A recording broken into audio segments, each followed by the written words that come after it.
കൊല്ലം ചവറയിലെ കുടിവെള്ള പ്രശ്നം പരിഹരിക്കണമെന്നാവശ്യപ്പെട്ട് RSP പ്രവർത്തകർ കൊല്ലത്ത് റോഡ് ഉപരോധിക്കുകയാണ്.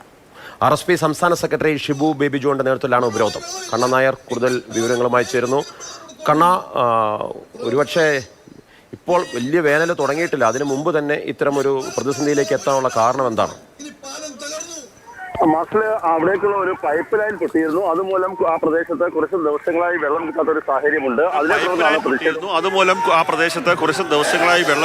സാഹചര്യമുണ്ട്. അതിനെ തുടർന്നാണ് പ്രതിഷേധവുമായി ഇപ്പോൾ RSP പ്രവർത്തകർ രംഗത്തെത്തിയിരിക്കുന്നത്.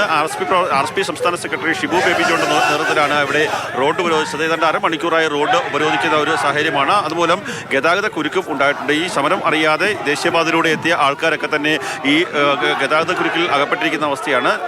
RSP സംസ്ഥാന സെക്രട്ടറി ഷിബു ബേബി ജോൺ ഈ ഉപരോധം ഉദ്ഘാടനം ചെയ്തു. അതിനുശേഷം പിന്നീട് റോഡിൽ കുത്തിയിരുന്ന പ്രവർത്തകർ മുദ്രാവാക്യം വിളിക്കുകയാണ്. ഇപ്പോൾ അവരെ അറസ്റ്റ് ചെയ്ത് നീക്കാൻ വേണ്ടിയുള്ള നടപടികൾ പോലീസ് ആരംഭിച്ചിട്ടുണ്ട്. ഇപ്പോൾ അറസ്റ്റ് ചെയ്ത് നീക്കുന്ന സമയത്ത് പോലീസും പ്രവർത്തകരും തമ്മിൽ സംഘർഷവും വാക്കേറ്റവും ഒക്കെ ഉണ്ടാകുന്ന ദൃശ്യങ്ങളാണ് നമ്മൾ കണ്ടുകൊണ്ടിരിക്കുന്നത്. വലിയ രീതിയിൽ ഈ കളക്ടറേറ്റ് പരിസരം സംഘർഷാവസ്ഥയായിരിക്കുന്ന ഒരു സാഹചര്യത്തിലേക്കുണ്ട്. അറസ്റ്റ് ചെയ്ത പ്രവർത്തകർ വീണ്ടും ആ വാഹനത്തിൽ നിന്ന്, പോലീസിന്റെ വാഹനത്തിൽ നിന്ന് പുറത്തേക്ക് ഇറങ്ങുകയാണ്. പ്രവർത്തകരും പോലീസും തമ്മിലുള്ള വാക്കേറ്റമാണ് ഇത്തരത്തിലുള്ള ഒരു സംഘർഷത്തിലേക്ക് കാര്യങ്ങൾ പോയിരിക്കുന്നത്. ഷിബു ബേബി ജോൺ പ്രദേശത്ത് ഉണ്ട്. അദ്ദേഹത്തിന്റെ സാന്നിധ്യത്തിലാണ് ഇത്തരത്തിലുള്ള ഒരു പ്രതിഷേധം അരങ്ങേറിയ, ഒപ്പം തന്നെ സംഘർഷത്തിലേക്ക് കാര്യങ്ങൾ പോവുകയും ചെയ്യുന്നത്. പ്രവർത്തകരെ അറസ്റ്റ് ചെയ്ത് നീക്കിയതുമായി ബന്ധപ്പെട്ടുള്ള തർക്കമാണ് ഇത്തരത്തിലൊരു പ്രശ്നത്തിലേക്ക് കലാശിച്ചിരിക്കുന്നത്. ഇപ്പോഴും റോഡിൽ കുത്തിയിരുന്ന പ്രവർത്തകർ പ്രതിഷേധിക്കുകയാണ്. ഒപ്പം തന്നെ ഞാൻ നേരത്തെ സൂചിപ്പിച്ചതുപോലെ വലിയ രീതിയിൽ ഗതാഗത കുരുക്കുണ്ട്.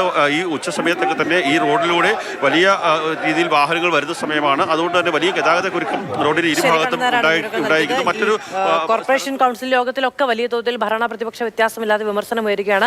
കുടിവെള്ള പൈപ്പ് ലൈൻ പൊട്ടിയതിനെ തുടർന്നുണ്ടായിരുന്ന പ്രശ്നം, ഈ ഞാങ്കടവ് പ്രശ്നം, അവിടുത്തെ പദ്ധതി അടക്കം പൂർത്തീകരിക്കാത്ത പ്രശ്നങ്ങളൊക്കെ കൊല്ലം ആകെ ബുദ്ധിമുട്ടിലാവുകയാണ്. ഇതിന് പരിഹാരം ഉണ്ടാവേണ്ടതുണ്ട്.